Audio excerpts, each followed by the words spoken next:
Magandang araw mga kantabay. So, lakad-lakad na muna tayo. At bihira na tayo makapag-hunting ng mga gamit. So, ito. Napakalalaki ng mangga dito mga kantabay. So, ayan. So, habang tumatagal, lumalaki yung mga anong yan. Punso.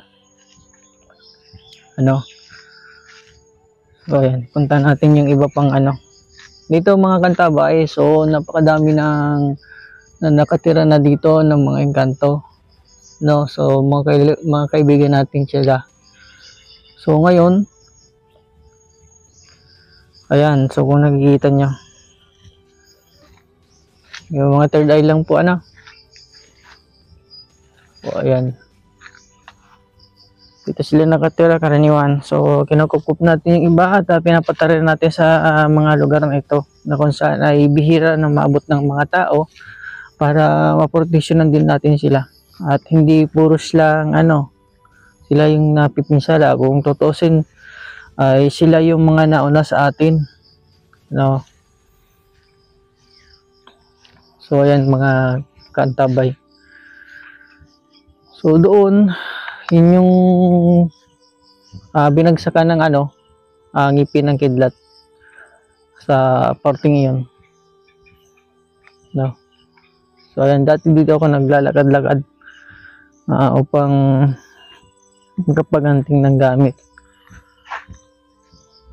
So ano pa dito sa amin mga kantabay, medyo hindi pa gaano abutin ng mga tao. So, yan. So, lalakad-lakad tayo. Bihira na po tayo makapag-shoot o makapag-video ng mga natin. Mga vlog natin. So, ayan. So, lakad-lakad lang tayo. So, kumusta kayo mga mga sa kapwa ko spiritual? So, lakad-lakad tayo. At paggabi na po. Ayan.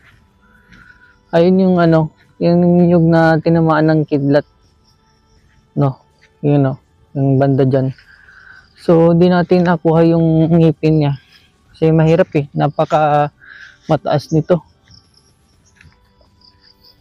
Pero wala silang pakas na meron talagang umano dito. Bumagsak. So, ayan. So, dito sa parting ito mga kantabay, ito na yung ilog na karaniwan na pinangisda nating mga fisherman o mga naghahanap ng mga isda or something. So karaniwan nakakuha na dito tayo ng una ng uwak, yung sinasabi nila. So madami daw po yung benefits yung una ng uwak. So, ayan. So, titingnan natin kung makakuha tayo. Ito. Napakakaiba niya mga kantabay. Ayan. Ayan. So, di pa natin pinapansin nag-ano yun ngayon.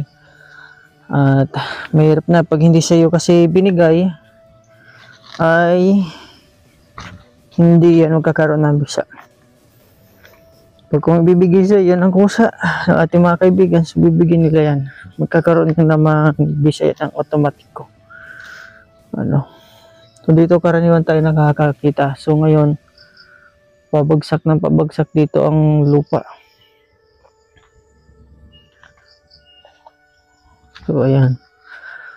So yun yung tubig na nakuha natin ng ng tinatawag natin ng mga mutya. At na pagkunan natin ng tinatawag natin ay yung kahoy na naging bato. So ayan. Napagaganda dito mga katabay. So ngayon medyo hindi siya nakalutay lang siya. Pag high tide dito mga kantabay, so maabot dyan ang tubig. Subukan natin kung makakita tayo ng gamit ngayon. Ayan. Ayan. Nalampas tao dito ang mga kantabay. Yung tubig na ito pagka nagbabaha. Ayan, so napakatahimik dito at napakaganda. So ayan. Ito po ay hindi tubig alat, tubig tabang po ito. So ayan. So dun sa kabila, mga kantabay, sa parting yan dyan tayo banda nakakuha ng mga mutya. Doon talaga yung hunting site. So sa mga susunod sigurong araw ay magkakapag-hunting tayo dyan sa barating yan dyan. Ayan.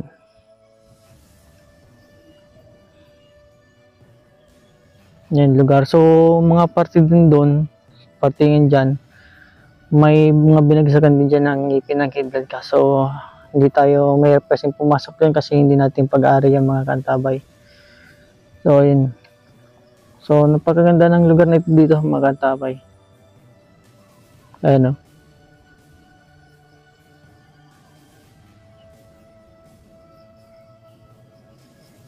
Ayan.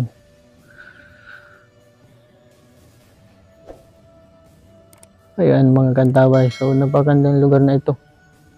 At kwento ko lang, dito pala yung parting may nalunod pero matagal lang panahon yan. At inabot na lang natin dito, parte dyan. Parte dyan yung may nalunod na estudyante. So napakatahimik pa dito mga kantabay. No?